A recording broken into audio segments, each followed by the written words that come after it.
What's up guys? So welcome sa ating panibagong video. So ngayon, pag-usapan natin si Suzuki Gixxer. After 3 years natin siya na ginagamit, no? So ano nga ba yung mga napalitan ko na dito? At saka ano yung mga unang nasira? So bago yan, quick review muna tayo sa specs ni Suzuki Gixxer. So unahin na natin ang kanyang engine, no? 155cc, 4-stroke, 1-cylinder, single overhead cam, 2-valve at air-cooled. So sa kanyang fuel system guys is fuel injection na to, no? Maximum power 13.9 HP at 8,000 RPM. Maximum torque na 14 Nm at 6,000 RPM. So sa kanyang transmission guys, 5-speed manual na nga pala ito si Suzuki. Yung fuel capacity niya is 12 liters. Ang kanyang gulong naman ay 140/60/17 sa likod with bi-brake caliper sa kanyang disc brake. Kanyang harap naman ay 100/80, 17 inches din. Bi-brake din nga pala ang kanyang caliper dyan sa harap.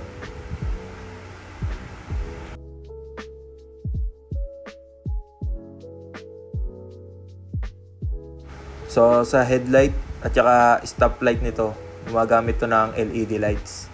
Tapos yung kanyang signal light is halogen bulb pa rin yan.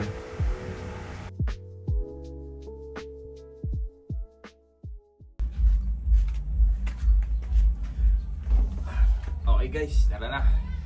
So let's start. So ano nga ba yung mga unang bumigay dito kay Suzuki Gixxer?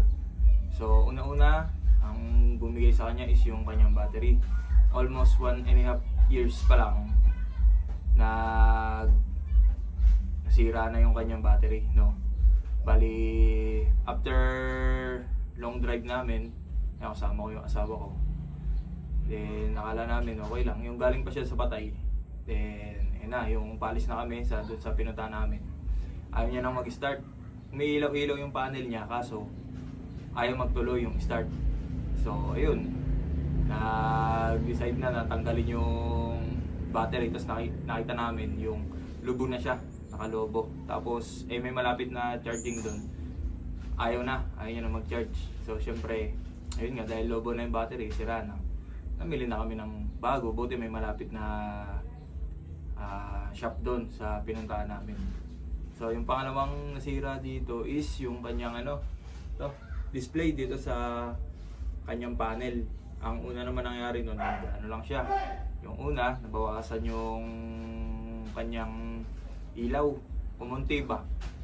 Na parang napupundi na yung unti-unti yung mga nasa paligid.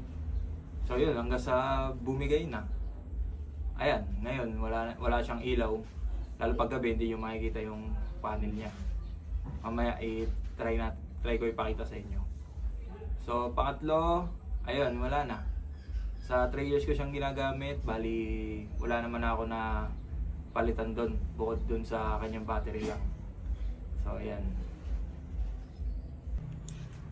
So punta tayo sa kanyang suspension guys. So ayan, makikita nyo yung kanyang suspension. Wala pang leak after 3 years. All goods pa din. Parang brand new. Tapos sa likod, yan yung kanyang suspension sa likod. Na-adjust pala yan guys kung gusto nyong pataasin or pa-stipin yung yung spring. Pwede siyang i-adjust dyan. Ayan. Tapos yung kanyang gulong, stock pa rin to guys. Ayan. Stock pa rin. Bali medyo makapal pa oh. Nagbabalak nga ako magpalit pero wag na muna. So ito, hindi pa naman ako nag-slide dito, no? Sa stock niya. MRF nga pala yung stock niya, harap at likod MRF. Ayan, mapapansin nyo. Medyo makapit naman to. Makapit naman yung stock na gulong ni Gixxer. Ayan. Tapos, ito sa engine. Dito tayo sa engine. So, ayan yung engine ng Suzuki, no? So, nandito yung kanyang tensioner. Ayan. So, sa performance naman ni Gixxer, no? Kung ikukumpara nyo siya sa Rider, Sniper, so mas mabibilis yun, no? Lalo sa arangkada. Do pare silang 155. So iba pa rin yung kasi underbone yun eh. Hindi kagaya ni Suzuki Gixxer. So parang sports naked to na budget meal. So ayan. So sa 3 years natin siya ginagamit, ang masasabi ko lang dito is sulit yung pagbili natin kay Suzuki, lalo sa performance niya. Meron naman tong ibibigay si Suzuki Gixxer, no? Lalo na pagkaduluhan. Siguro mga nagka-top speed din to ng mga 120. 110 lang yung pinakaano ko dito, pero hindi pa sagad eh. Yan. Wala pa naman ako nung nagiging aberya dito kay Suzuki, lalo pag nilolong ride. So check natin sa kabila. So ayan yung engine niya. 1 liters capacity nga pala yan. Ayan, makikita nyo dito sa side glass kapag ka nag-fill kayo. Ayan, ito, 1 liter. Then, ito yung kanyang filter. Dito yung tinatanggal. So, yan. Ayun, pag-usapan na rin natin yung Logitech nito, no? Ni Suzuki. So, paglabas ko ng kasa, nito napansin ko na talaga kasi Logitech. Kahit yung mga, kayo siguro, yung mga owner ng Suzuki, mapapansin nyo rin siguro yun, no? So tingin ko, based kasi itong sa nauna kong review nito, sabi ko dun na wag na muna ipagalaw. Pero naisip ko kasi pag pinoproduce kasi yung engine nito, mass production to eh. I'm not sure kung chinecheck ba nila yung mga valve clearance nito. Kasi nung kinunap ko na siya, nito lang din, mga last month. Ayan, kinunap ko nga pala ito. Ang laki talaga ng ng gap nung sa tapit niya dito, yung valve clearance, ang laki. Off specs na siya, based dun sa standard ni Suzuki Gixxer. Na 0.12 lang yata exhaust, tapos 0.06 yung minimum dito sa ang nakuha ko dito 1mm na to 2mm. So ayun, mapapansin nyo, laki talaga. Kaya kung nalalagitikan kayo sa Suzuki Gixxer nyo, ayun, itry nyo na, ipatune up nyo na. Pero makuha rin din kayo ng data, no? Kung ano yung initial na reading nyo sa may valve clearance, para kahit papano meron kayong information, no? Para sa susunod, kung napansin nyo na ganun na yung tunog niya, na malagitik na, meron kayong reference na mapagkukumparahan. So yun, chinunap ko na siya, tapos wala namang leak dito sa head, cylinder head niya, walang leak. Okay naman. Maganda naman yung, ayun, tumahimik yung makina after ko i-tune up. Nawala yung mga Logitech talaga na sobrang ingay. So huwag kayong ma-stress guys kung yung engine natin is ganun, no? Natural din naman yun na meron talagang Logitech lang talaga. Kahit naman i-tune up nyo, kahit paano meron pa rin naman yan. So kahit sniper, yung sniper nga parang helicopter yung tunog eh. So yan yung engine natin. Uy! Yan. So hindi pa ako binibigyan ng sakit ng ulo nito ni Gixxer, no. Ang nagustuhan ko pa dito guys, siya, hindi siya ma-vibrate, no. Kahit siguro kayo napansin niyo yun, smooth siya. Hindi pa kasi ako nakapag-try ng Sniper Rider 150 at saka mga iba pang Kaya hindi ko mapagkumpara, pero masasabi ko lang guys, smooth to si Suzuki Gixxer. Mapa low RPM or high RPM. Ayan. So dako naman tayo dito sa kanyang ito yung napundi sa atin yung ilaw nito. Ayan. Talagang bumigay na. So ayan, i-try natin guys. So ayan guys, tignan nyo yung kanyang wala na siyang ilaw. So i-on na natin yung headlight. Ayun. Biglang nagka-ilaw guys. Ibig sabihin nito guys, grounded. Pero wala na talaga to. Ngayon lang. Ngayon lang nagkailaw. Kasi kakataos ko lang linisin to eh. So biglang nagkailaw. Ayun no, mapapansin nyo guys. Oh. Ito, nagbaano na siya, nagpupundi-pundi. Nagulat ako ah. Bakit nagkailaw to? So yan.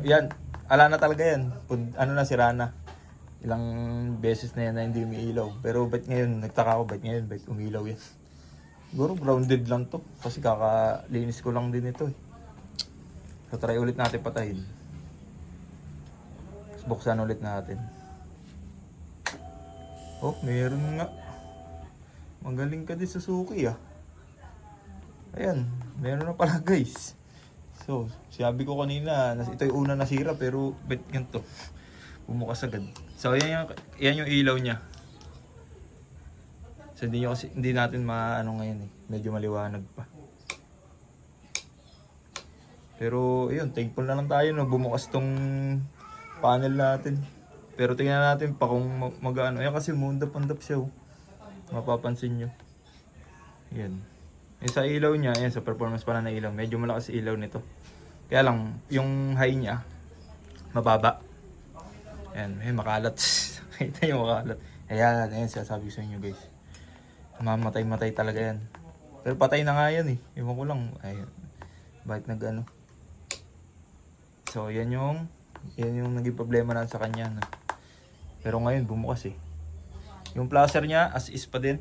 Naman, wala pa tayong pinapalitan na ilaw dyan. Ayan.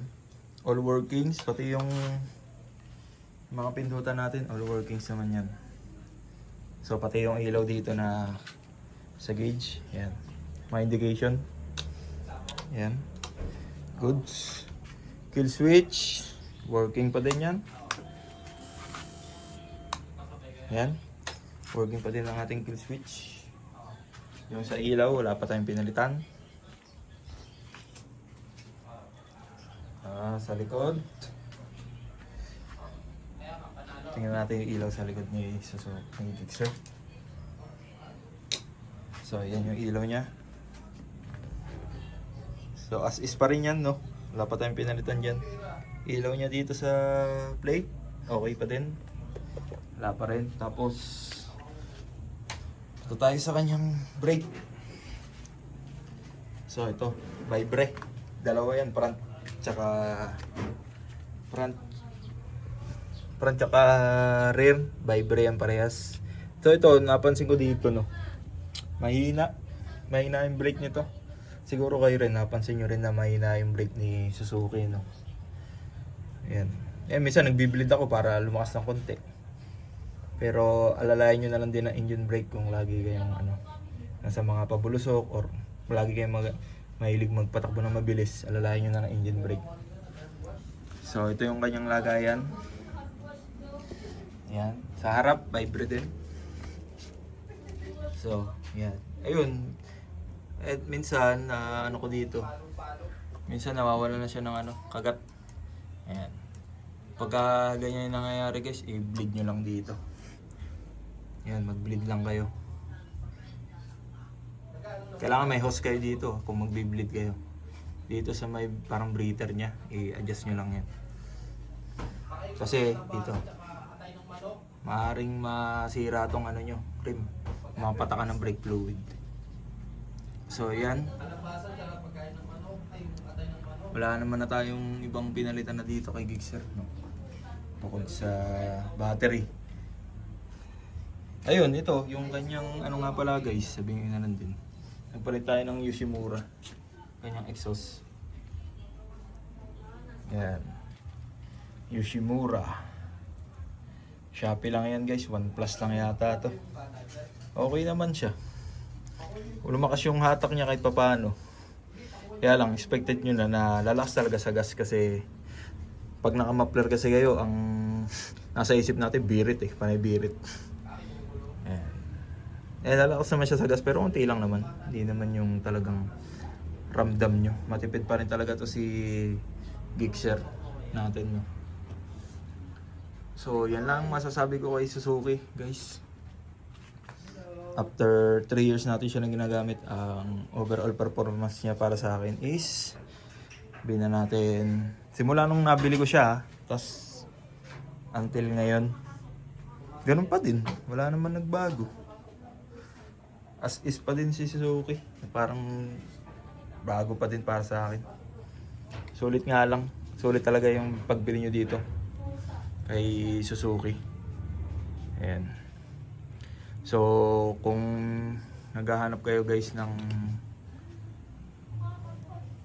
big bike, naked big bike na pasok sa budget, na parang entry level nyo lang, ayan, para maka-experience lang kayo kahit papano. Tapos 155cc. So, try nyo tong si Suzuki.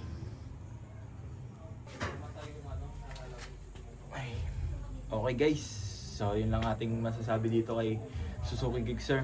After natin siyang gamitin ng 3 years.